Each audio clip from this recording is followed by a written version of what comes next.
Mga bro, Taiwan is leveling up big time. Sa wakas, matatanggap na nila ang unang batch ng Lockheed Martin F-16 Block 70 jets mula sa US by the end of this month. Alam nyo ba, halos isang taon itong na-delay dahil sa backlog ng US Arms deliveries. Pero eto na, tuloy na tuloy na. Grabe mga bro, kapag dumating yan, ibang level ng air power ang meron ng Taiwan. Sila na ang magiging third nation sa mundo na may factory fresh advanced fighter jets na ganito, after Bahrain and Slovakia.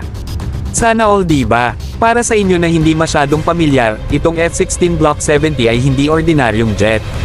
It sports next-gen radar, upgraded avionics, at mas advanced na weapons integration. Basically, itong jet na ito ay hindi lang basta-basta. It's a serious air superiority fighter na kayang tapatan ng kahit anong banta sa ere. Sa presyong $7.69 billion, sulit na sulit ang investment ng Taiwan para sa 66 jets na ito. Talagang paghandaan nila to para sa kanilang defense strategy. Ang tanong, bakit sobrang big deal to para sa Taiwan? Well, alam naman natin na ang geopolitical tension sa Asia ay hindi basta-basta, lalo na sa Taiwan Strait. Ang pagdating ng F-16 Block 70 jets ay parang statement na handa silang depensahan ang kanilang teritoryo kahit palaban sa mga superpower. Ang mga jet na ito ay magbibigay ng significant boost sa kanilang air force. Pero mga bro, di natin maiwasan na medyo mainggit.